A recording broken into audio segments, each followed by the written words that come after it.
to Meg's Magical Mansion, a virtual guest house for spiritual wayfarers, a place where the ordinary becomes magical, where wisdom is yours for the asking, and where your higher nature is just a wish away. Thanks for joining us here today at the Magical Mansion. I'm Meg here with my fluffy assistant Alice Poopers, and it's day 8 of the 12 Days of Yule challenge. This challenge is just flying by. And today our topic is talking about a deity that we like to work with at Yule. This was pretty much a no-brainer for me. I've already done a little bit in last year's Yule episode about this deity, so of course I'm going to be talking about Odin. So sit back and relax, and I'm going to share with you why, for me personally, I love working with Odin at Yule. And what about our friend Santa Claus? There are a lot of backstories about how we got to St. Nicholas and Santa Claus.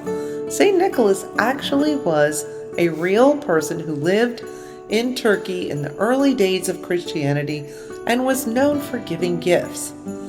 But also in Norse mythology we have Odin.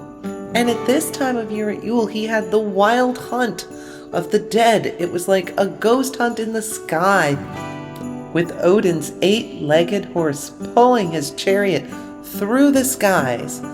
But this was also a time when Odin would grant boons or gifts in exchange for making a good sacrifice to him. So this was a time when people would turn to Odin and ask for blessings and gifts from him. And I get the idea in my mind that between riding through the sky, through the night sky with your 8-legged horse, and St. Nicholas giving gifts, and Odin giving out boons and favors and gifts to people and blessings, you can kind of see where maybe it all got mushed up into Santa Claus. By the end of the pre-Christian period, Odin was the principal god in Scandinavia. And Odin was a war god. He was always seen as a hero in literature, as the protector of heroes, the fallen warriors, who would join him in Valhalla. Animals that were dedicated to him were the wolf and the raven, and of course, we already talked about his magical horse, Sleipnir, who had 8 legs and teeth inscribed with runes. He could gallop through the air and over the sea.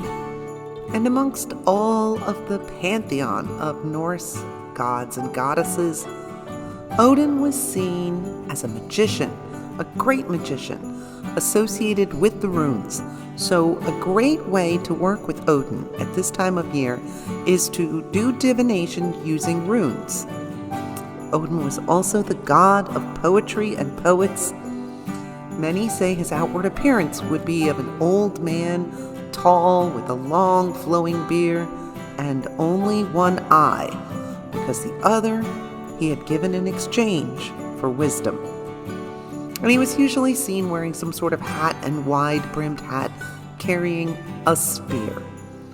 So, the most powerful of all the Norse gods, Odin, is a wonderful deity to work with at Yule, on the darkest night of the year, when he would fly across the sky with his 8-legged horse, drawing him across the world on his madcap, haunted hunt of lost souls.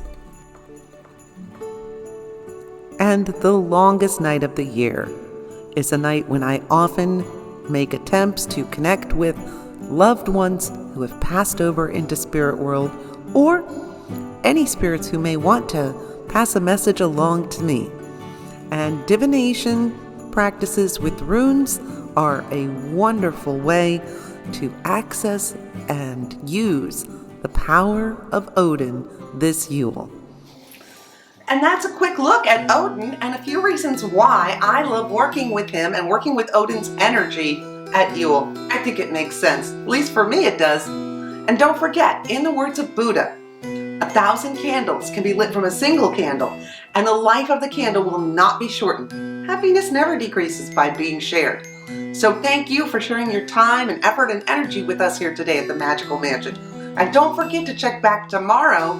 It's day 9 of our challenge, and Parfait is going to be talking to us about glamour magic. You do not want to miss this episode.